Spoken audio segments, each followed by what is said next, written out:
But the reason I made this stream was to tell you I'm following surface level stuff. You know, there's people who talk about building 7. There's people who talk about the infrastructure. There's people who talk about fake. I'm not even talking about faking it. It really happened. Who did it? How it happened? I don't know. How building 7 fell? I don't know. I'm not going to speculate on that because to me, even that's a circular argument. I don't know what happened. I don't know why we're doing it. Maybe there's some secret covert reason that's really helpful to America for doing it. He remained in the middle, waiting to see who came out victorious. What are you, some kind of fucking chicken? For our protection, was that really for Americans' interests? I don't have the answers to it. I could speculate. I have my personal opinions and perspectives, but overall, there's so many covert operations. There's so many proxy wars. There's so much going on behind the scenes religiously, spiritually, politically, financially, that it's hard to really trace what the heck's going on. That is so lame.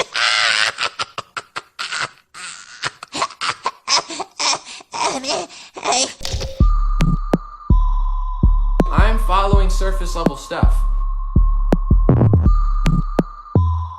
It really happened.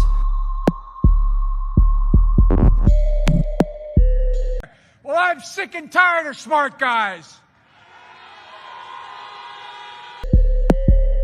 I'm following surface level stuff. It really happened. Because when 9/11 happened, our government told us, and our media told us, that it was Al-Qaeda and bin Laden, but then they immediately went to, do you remember? Iraq. Saddam Hussein was one of the first targets of the whole 9/11, invasion of the Middle East. Our government told us, and our media told us, it really happened.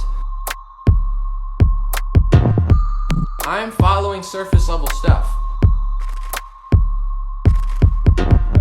Our government told us, and our media told us,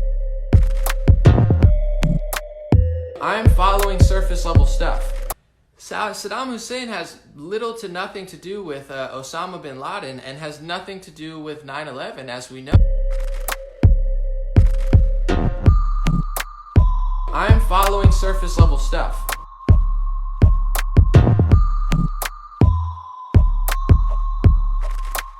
I'm following surface level stuff. Our government told us, and our media told us, I'm following surface level stuff.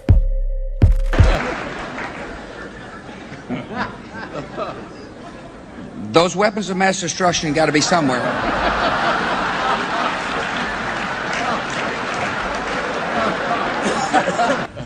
Nope, no weapons over there.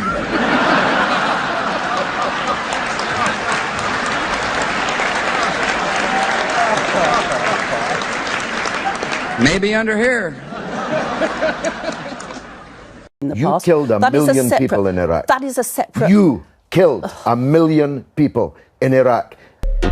You killed a million people in Iraq. And the politicians told us that Al-Qaeda did the 9/11 attack. Al-Qaeda is led by, or was led by, before he was killed, bin Laden, Osama bin Laden. Everybody knows Osama bin Laden. We grew up with it. Osama bin Laden, we got to go get Osama bin Laden. The Taliban, Al-Qaeda, the Taliban, Osama is a wealthy family intimately connected with the innermost circles of the Saudi royal family. So,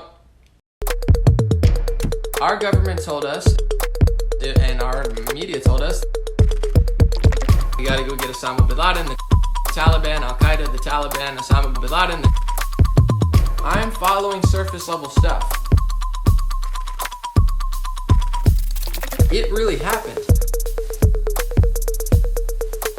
Our government told us, and our media told us, we got to go get Osama bin Laden, the Taliban, Al-Qaeda, the Taliban, Osama bin Laden. It really happened. Very confused at that because not only Osama bin Laden is he pretty much Saudi royalty, but where was he found, guys? Was he found in Iraq, which we invaded and killed the leader of? Was he found in Syria, which we tried, and we're going to get into Syria later. A lot of people don't know about Syria. Was he found in Libya, which we invaded and killed the leader of?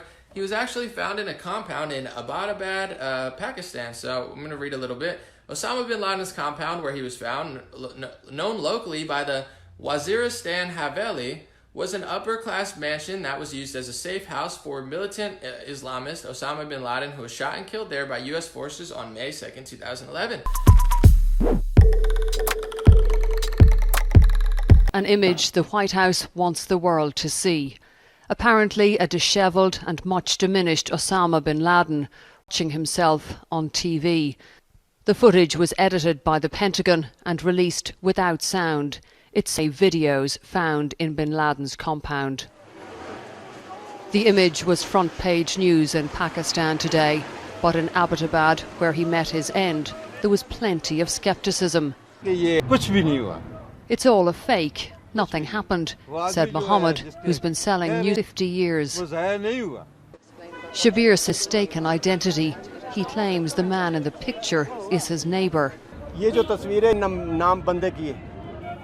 His name is Akbar Khan. He owns the house they said was Osama's house. I know him very well. It's all a fake. Nothing happened. It really happened. I'm following surface level stuff. Our government told us, and our media told us, we gotta go get Osama bin Laden, the Taliban, Al-Qaeda, the Taliban, Osama bin Laden, the Saudis. And I'm not knocking it. I personally have friends from Saudi Arabia. I'm not blaming the whole government. I personally have no idea what's going on. Front. Can I ask you a question? What? Is an IQ test required for this job? No. All I'm saying is, you know, there's a lot going on. I've seen all the documentaries. I've seen all the theories. I'm not co-signing them. I'm just saying, from what I do know, is we invaded countries that had nothing to do with Al-Qaeda and Osama bin Laden. So here... Look, we all know who is at fault here. What the fuck are you talking about, huh?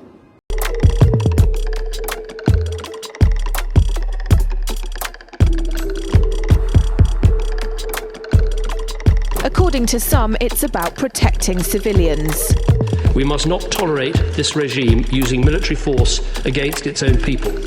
Others say it's about oil. The only reason they're interested with Libya is about the oil. You'd think we'd be in Iraq if the major export there was broccoli. But some are convinced intervention in Libya is all about currency, specifically Gaddafi's plan to introduce the gold dinar, a single African currency made from gold, a true sharing of the wealth. It's one of these things that you have to plan almost in secret, because as soon as you say you're going to change over from the dollar to something else, you're going to be targeted. Gaddafi didn't give up. In the months leading up to the military intervention, he called on African and Muslim nations to join together to create this new currency that would rival the dollar and euro. They would sell oil and other resources around the world only for gold dinars. Countries' wealth would depend on how much gold they have, not how many dollars they trade. And Libya has 144 tons of gold. The UK has double that, but 10 times the population. If Gaddafi had an intent to try to reprice his oil or whatever else the country was selling in the global markets and accept something else as a currency, or maybe launch a gold dinar currency, any move such as that would certainly not be welcomed by the power elite today who are responsible for controlling the world's central banks. It's happened before. In 2000, Saddam Hussein announced Iraqi oil would be traded in euros, not dollars. Sanctions and an invasion followed. Some say because the Americans were desperate to prevent OPEC from transferring oil trading in all its member countries to the euro. The UK's gold is kept here in a secure vault somewhere in the depths of the Bank of England. As in most developed countries, there's not enough to go around. But that's not the case in places like Libya and many of the Gulf states. A gold dinar would have given oil-rich African and Middle Eastern countries the power to turn around to their energy-hungry customers and say, sorry, the price has gone up and we want gold. Some say the US and its NATO allies literally couldn't afford to let that happen.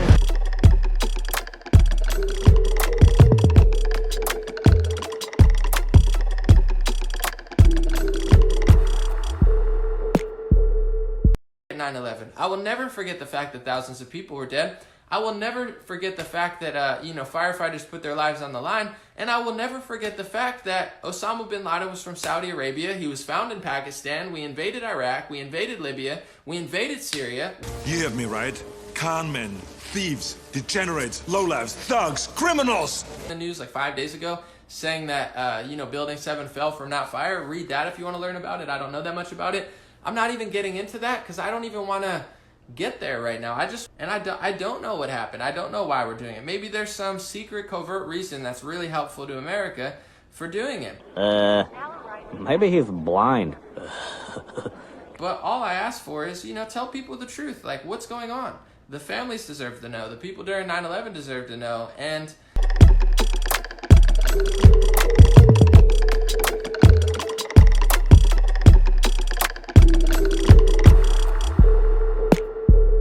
speculate why it happened. There's lots of people who speculate. There's a lot of other countries involved, and there's a lot of people who want us to do certain things in our own country, in other countries. I'm not going to sit here and act like I know 100% exactly who's involved. Look at Russia. Look at Germany. This is not, an opinion. There was war. There was, psychological war. China doesn't like us. There's a lot of countries who don't really like us. Everyone talks about the Middle East. Yeah, there's countries in the Middle East who don't like us. So some of them are going to want to take away your guns. Some of them are going to want to take away your money. They are going to want to take away your control. They are going to want to take away your power. So we can't, how would you do that? If you can't do it this way, you can't do it this way, you can't do it this way, you need a big event and a tragedy, and then you get the top people to be like, I'm sorry, take my money, take my support, you're so right. They're not going to stop doing that. These things are not going to stop.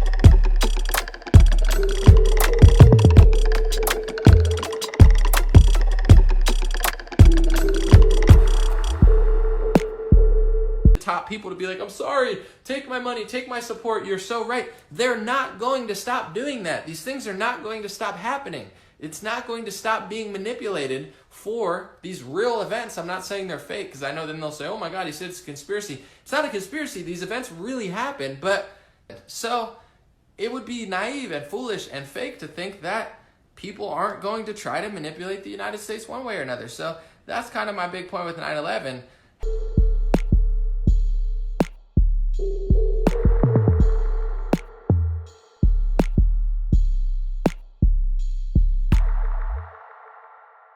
Yeah, and Black Army, CIA helicopters and trucks. That is the silliest thing I've ever heard.